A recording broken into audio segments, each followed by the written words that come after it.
listeners, this is John Cole here. We've got a few things to discuss tonight. We're in the studios of ITN. Getting my balls mixed up already here. First of all, we're going to be talking about the Anglo-Irish Agreement. Also the plastic bullets, the Loughgall Incident, and a few others. We'll not go into them now because we'll be here all night. Now, firstly, I'm going to ask Tom Keane the good that's going to come out of this Anglo-Irish Agreement, if any at all. Mr. Keane, what's your reply to that? Well, firstly, it will benefit both sides of the border from tightness and security, and it will therefore give both sides a better chance for relations and to getting to know each other better, which is very important in Northern Ireland, that Catholics and Protestants should mix as much as possible. Mr. Keane talks about tightness and security, Mr. Cole. There's more tightness in Jerry Fitt's wife, and as for a better chance for relations, there's a better chance we can get stuck into each other. I mean, if we're exposed to one another, there'll be nothing else but murder. Hold on a minute there, Mr. Pidgey. Why talk about my wife? You know who, you know. Well, Mr. Fitt, I saw her get into her house the other day. What do you keep bringing my wife in it for? I never brought her in. She walked in herself, the dirty bastard. Now, gentlemen, you'll have to set yourself down. Mr. Paisley, you'll have to cut the language out there. We're not allowed to provide this over the air. Well, it's fucking free. I'm not charging you for it, am I, Mr. Cole? Well, you'll have to button down a bit there. Now, Mr. Paisley, is there any way you're going to give in to this Anglo-Irish Agreement? Well, I'll tell you in a wee minute after I get a drink here. Fuck's sake, I'm down already. Now, take it easy on that there. That's not free, you know. You'll have to pay a bill at the end of the studio for that. Fuck yourself. Right, yes, I will give in to this agreement after the Catholics are sent back from mainland Britain and to put the bastards back into the Republic of Ireland where they belong. I mean, I'm not going to stand for republicanism in Northern Ireland. Mr. Paisley, you sound as though you're treating Catholic animals in a cattle market, the way you're referring to them. Like Mr. Hume, you want to smell yourself. You think they were sold out of a cattle market or a pigsty? Sure, look at Jerry Fitt's shirt colour. It's fucking black. Hold on a minute there, Mr. Pidgey. I work very hard, you know. You must work in a fucking mine shaft, judging by the dirt in your neck, Jerry. You're a disgrace to your colour. It's a fucking acid bath you need. Get that shit off yourself.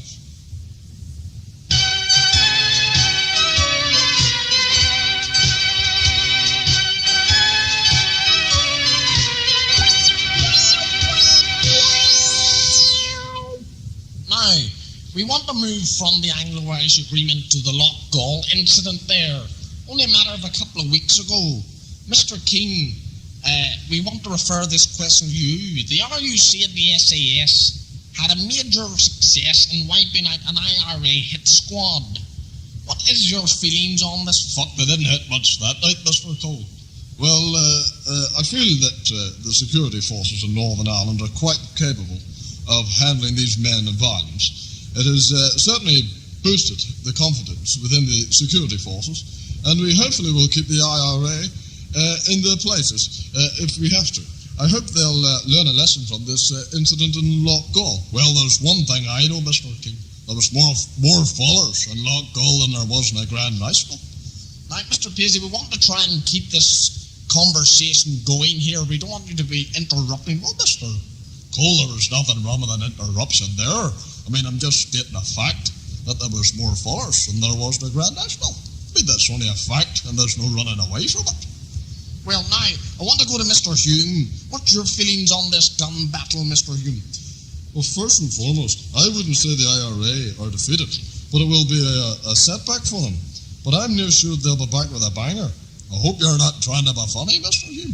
I'd say your wife would know all about the big bangers. Now, Mr. Paisley, again, you're interrupting. You'll have to stop this interruption because we have to allow other people to speak.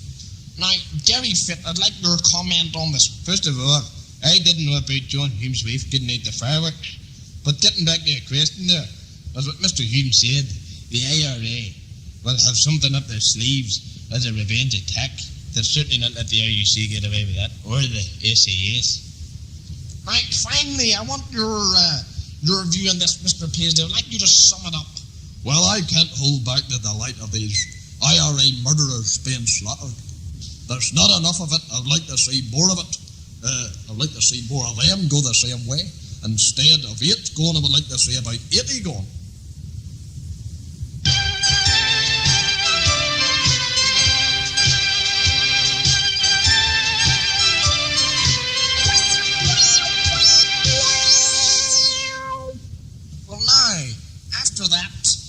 paragraph there, we want to talk about the banning of the plastic bullets. Now, what about the banning of the plastic bullets, Mr. Keane? Do you not think these plastic bullets are being used under the wrong circumstances in the likes of these latest IRA funerals? No, when a riot starts and there's no other way to prevent it, force of some use has to be made, whether it be plastic bullets or the use of riot batons or clubs. The riot has to be brought under control as quickly as possible, or there could be a catastrophe. Well, Mr. Paisley, what do you reckon, or what do you say about the banning of these plastic bullets? Well, I say ban the plastic bullets and we'll introduce the lead bullet. That way, I reckon, we'll cut the nonsense out of these Republican murderers. Jerry Fitt, what do you reckon that... I say that's only murder. Mr. Paisley using lead bullets. That is murder. That's the intention, Jerry. Now, Mr. Hume, what do you say about the ban of these plastic bullets? Well, the IUC were being bombarded with petrol bombs, bricks, nails, and other missiles. So they have to take some form of action, but not with plastic bullets. They should use their truncheons and their shields to protect themselves. I don't like petrol bombers. As you know, I got my car petrol bombed recently. It's a pity you weren't dead at Mr. Hume at the time. I'd have been all delighted. Now, Gareth Fitzgerald from the Republic of Ireland, do you think these plastic bullets should be banned? Who the fuck was that? It wasn't fucking me, don't be looking at me. Fitzgerald, was that you? No, not at all, it wasn't me at all. It's a terrible bloody stink, whatever it is. Well, it certainly didn't come out of my house, that's for sure. Hold on, gentlemen, you'll have to get the spray out or something there for this here. This is ridiculous, this. Now, Mr. Fitzgerald, would you go on your question or your answer there, please? Yes, I think the plastic bullets should be banned, as they've killed a lot of innocent Roman Catholics on our streets. On our streets? They're not your streets, Mr. Fitzgerald. You live in the south, don't forget. You don't live in the north.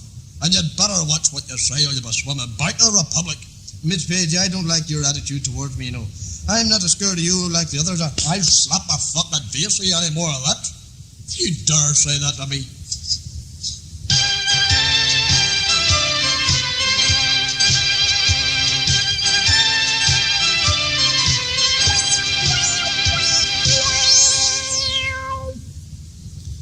Now, we want to get on to this issue of strip searching in Northern Ireland jails. It has become an embarrassment to all concerned.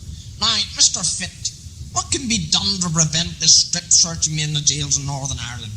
Well, I think it has to be done, Mr. Cole. As a prisoner can conceal small amounts of explosives in his house.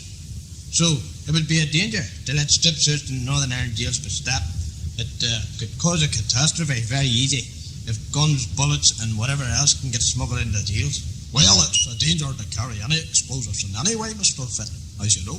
But up your house is another thing. I would hate to think what a fart could do in this situation. I think myself it's a disgrace to look up the eye of anybody's house. And as for women, they go through worse than men. As they get hands put up their private part and their bums are interfered with. Mind you, I wouldn't mind interfering with some of their bums myself. Now, Mr. Hume, what do you say about this strip searching in jails? I think Mr. Paisley's remarks are quite disgusting and revolting. It's a bit like your fucking face, Mr. Hume. Now, gentlemen, you'll have to settle yourselves down here. I'm getting another drink. I couldn't be bothered with this. Mr. Hume seems to get saying what he wants to say, Mr. Cole, but when it comes round to me, I can't say whatever I want to fucking say. Now, hold on a minute, Mr. Paisley. You're getting a bit out of order here. Tom King, what do you say about the strip searching in jails? Well, it has to be done. There could be a catastrophe in jails if... Who the fuck's that? Now, that was not me, Mr. Fitt. I seen you lifting your house on the seat. No, I'm scratching my house. No way out for it. Well, I think it's bloody damnable that people can't have a private discussion without some ignorant, arrogant bastard farting their bloody arsehole off. It's absolutely ridiculous. Going back to your question again, Mr. Cole, I think it has to be done. There could be a catastrophe in jail if prisoners weren't to be searched in the manner that they are. We know what can happen if explosives and bullets and guns get smuggled into our jails, and we have to do all we can to prevent this. Mr. Keane, how would you like me to stick my fingers up your hole, then up your nose after that? No, I don't think I would like that, Mr. President. I think I would like the reverse of that statement. I'm telling you here and now, Mr. Keane, if you went through the embarrassing situation of getting prison officers to look up your arse to see what you had for breakfast. You wouldn't like it. I would think you would do something more to prevent it.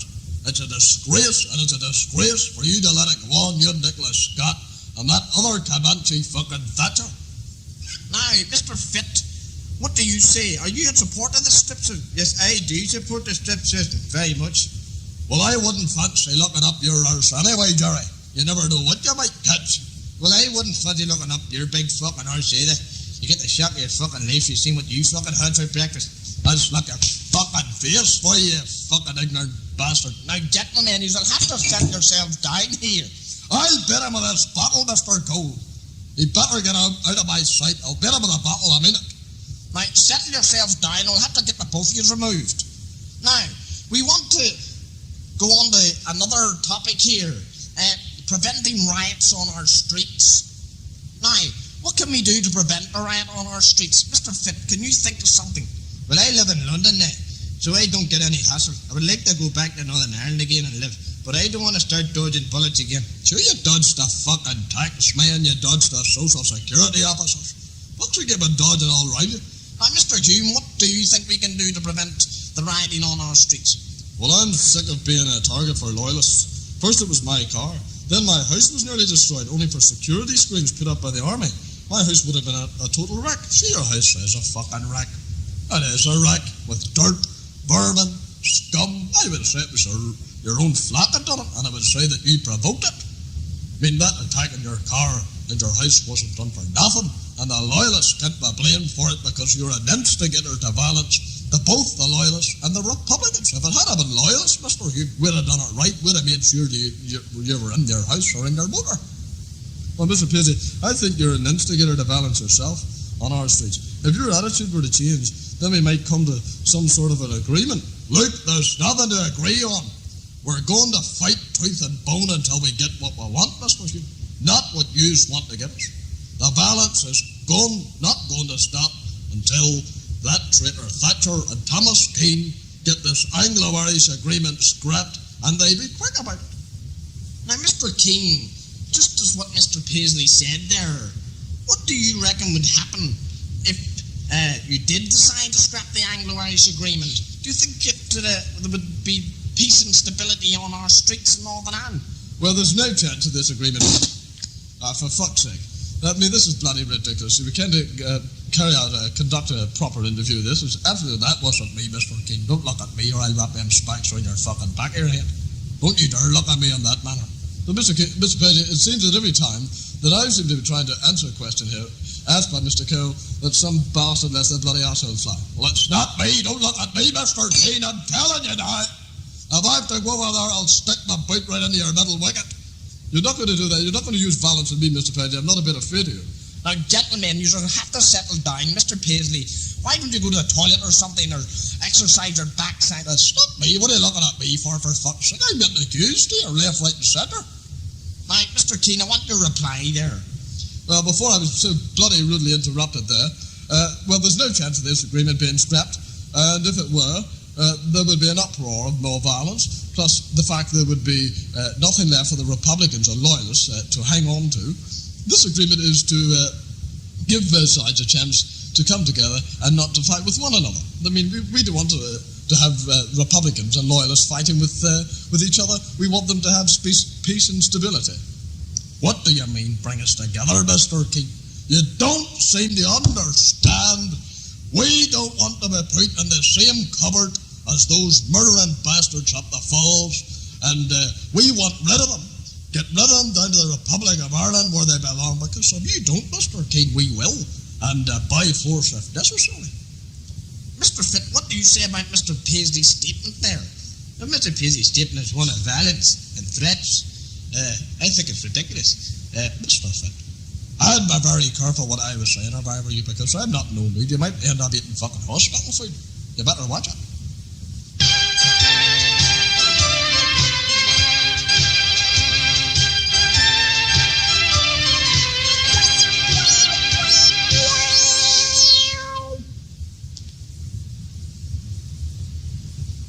Listeners, we're going to move on to peace and stability in Northern Ireland. There's not very much of it, mind you. Well, Mr. Paisley, how do you think, and when do you think we can have peace and stability in Northern Ireland? Well, Mr. Cole, I've said it before, and I'll say it again after I get a drink here. I'm dying for a drink. Just hold on a minute.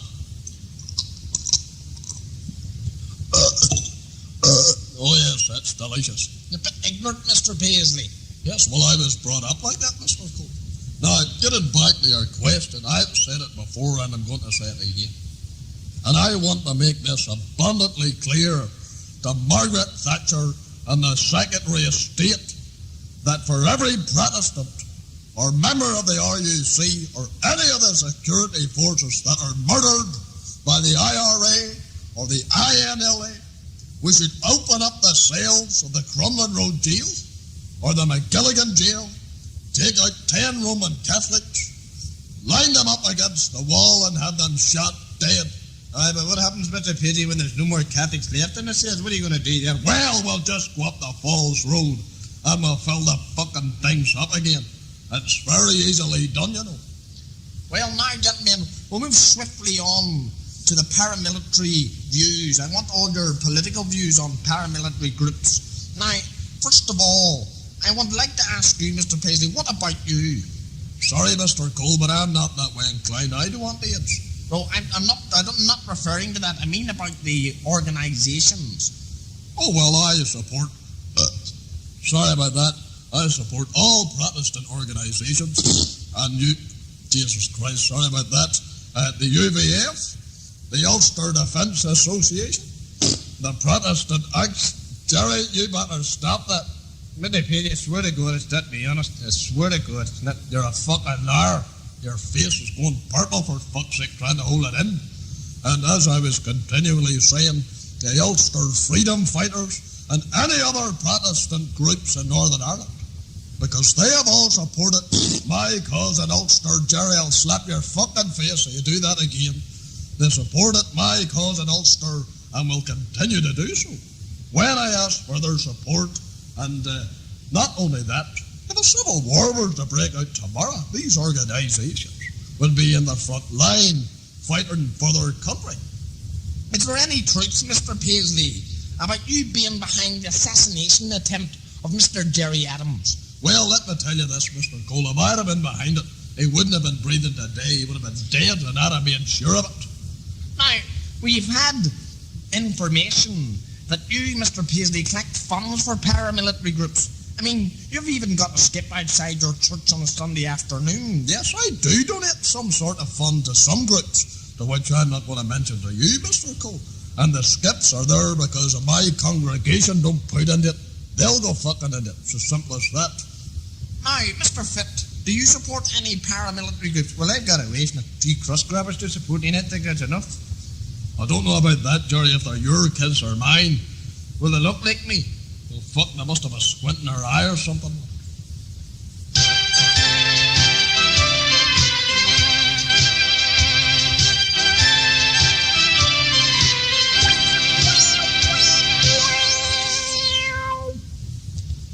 Now, we want to move on to the marching season here. There's been some rerouting going on. The RUC claim that it's too provoking for Protestants to march in front of Catholic areas. Now, Mr. Fitt, how do you think this year's 12th of July celebration is going to be affected by the rerouting of the marches? Well, after last year's violence, Mr. Cole, by the bondsmen and the followers, there could only be a repeat performance by these so-called Orangemen. What do you mean, so-called Orangemen, Mr. Fitt? I'll break your fucking legs, you finian bastard. Now, Mr. Paisley, you'll have to control yourself here. Mr. Fitt, now, you say that the marches should be rerouted. Do you think if the RUC were to back off and let the loyalists get on with their marching, that this would restrict the violence? Oh, wouldn't it? No way. That would only encourage violence. There'd be more violence. I don't believe that, Mr. Cole, for 1 second. Now, Mr. Paisley, in what way does the rerouting affect the 12th parades? Well, it doesn't affect the 12th parades at all. I mean, if the RUC, excuse me, I want another thing. If the RUC or the Army want to get in our road this year, well, We'll just make last year's violent outbreak look like a fucking child's picnic party. Thatcher has done her dirty deeds again with Nicholas Scott, Tom Keane, but she won't deter us again. Not this year, she won't. She maybe did last year by pulling the RUC along, but she's not going to do it this year. Maybe, Mr. Pitt, if you were to agree to meet Mrs. Thatcher, you might have a good chance of getting round her. Look, Mr. Finn, you couldn't get round her with all those fucking flies on. No, I don't want to speak to a traitor. I think she's controlled enough, and the RUC let her. Peter Barry pulls all the strings, and the RUC dangle about like wet lettuces. John Herman or Jack Berman or whatever his fucking name is, and his RUC better be ready to battle to the death with us Protestants, because we're not going to budge for the RUC. Not this year. And we're not going to be put where they want to put us. Now, Tom King, are the RUC going to get tough again this year if loyalists behave in the way they did last year? Of course they are. In fact, they will be even tougher. Oh dear, I'm sorry about that, Mr. King. As I was saying before, I was rudely interrupted. Because they know what my... Mr. Cole, I'm sorry, but I'm going to have to use your lavatory here. You just have to go to the toilet. That's ridiculous. I was in the DMP last night. Well, now, Mr. Paisley is making his way to the toilet there. So we'll just continue on there. Mr. Keane, what were you saying there? Well, as I was saying before, I was so bloody rudely interrupted. Now we know the culprit has been bloody farting all afternoon.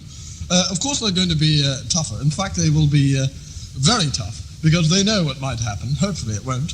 But they will be at the ready to snare anyone who breaks the law. I mean, nobody could go around breaking the law and doing as they please without being apprehended. They're going to be apprehended by the RUC, and they're going to be dealt in the most severe manner. Yes, well, while Mr. Paisley's away to the lavatory there, we'll have to go to Jerry Fitt. Jerry Fitt, what do you reckon? I think that is disgraceful. That's fighting is ridiculous. I mean, it's fucking smelt the place here. I can barely stand this here. I'm fucking sitting here and I'm holding my nose and everything here. It's absolutely shot.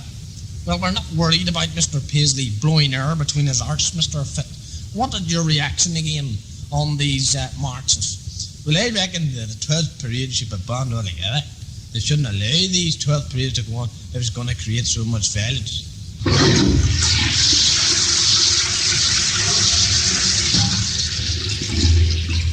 Well, I see Mr. Paisley's coming back again. Jesus Christ. Fucking listen to Tom King and make you fucking shite. Right. Now, Mr. Keane was saying there about the RUC going to get tougher.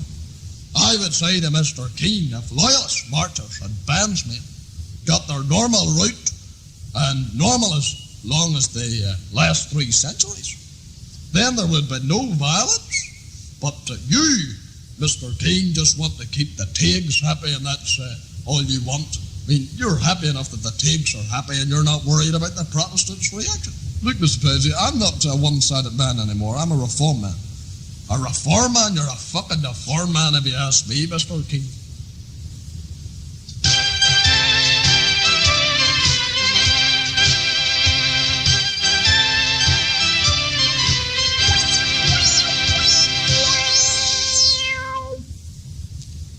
Listeners, we want to move from the politics side onto the health side. Well, if you call it health, I wouldn't certainly call it health, but we're talking about AIDS. It's a disastrous disease that is sweeping the country at the moment.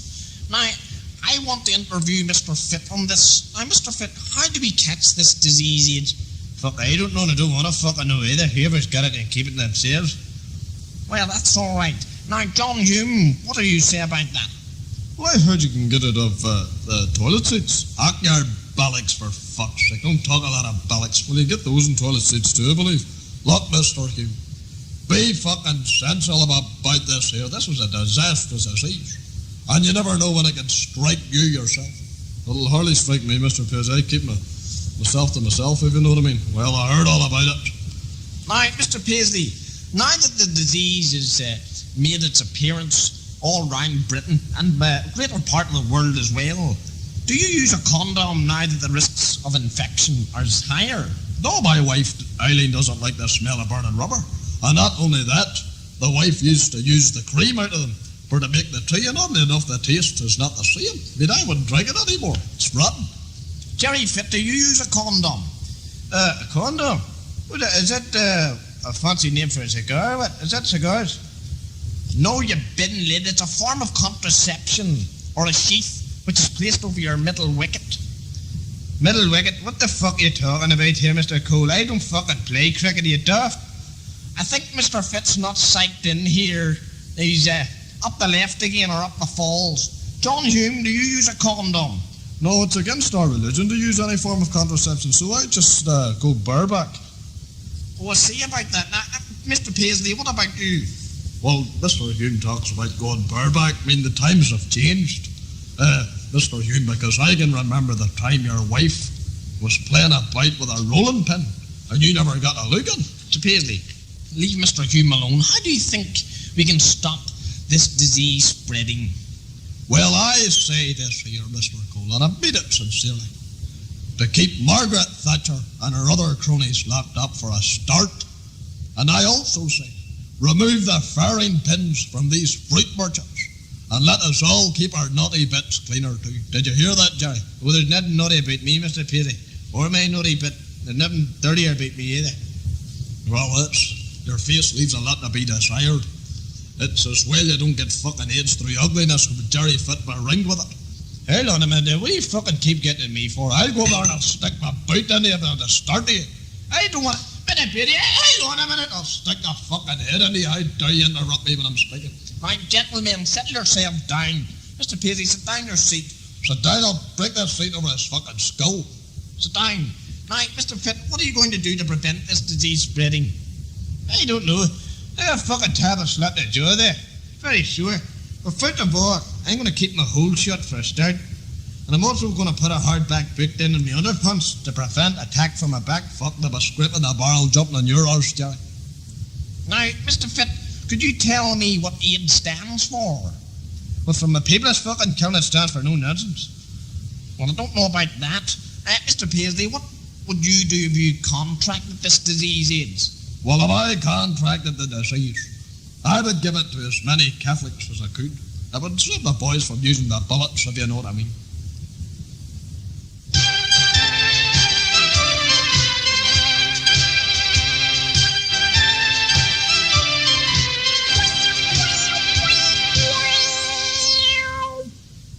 Now, Mr. Hume, do you think the National Health is sufficient enough to handle all of our needs in Northern Ireland today? There seems to be a bit of a rundown on the National Health Service. It's not sufficient enough. No, I don't, because firstly it lacks in government funds, plus the fact the conditions in our hospitals are a disgrace. They need fumigated. It's a bit like your own house, Mr. Hume, if you ask me. Your own house needs fucking fumigated, never mind the hospitals. Now, what's your reaction, Mr. Paisley, to the NHS? Well, I don't think they're up to scratch, Mr. Cole, as the rest of the hospitals in the United Kingdom. But I reckon we could do a lot for Jerry Fitt's face in the plastic surgery department. It needs a lot of plastic, but it might be well worth it. You know, I think the last time I saw a face like that was when I saw that film The Elephant Man. Hold on a minute there, Mr. Paisley. I don't need plastic surgery. There's nothing wrong with my fucking face. Maybe it's a fucking head transplant you need, you bastard. Mind you, God help any head that would have to go on those shoulders. Now, Jerry Fitt, what's your reaction to the National Health Service in Northern Ireland? Well, it's about time the cleaners done their bit. I mean, I went to the city hospital 10 months ago to get 8 stitches in my fucking head, and they ended up getting TB. That's how dirty the hospital is. I mean, if I was to go down there in the operating theatre for open heart surgery, I'd tell them to put me fucking down instead. Well, we should have that chance to operate in your heart, Mr. Fitt. I'm telling you, wouldn't need to ask me to put you down, you fingering bastard. I would do it. You better believe it. Oh, sorry about that, Jesus Christ. Sorry about that. Thought that shite might have done me good, but it doesn't seem to have worked.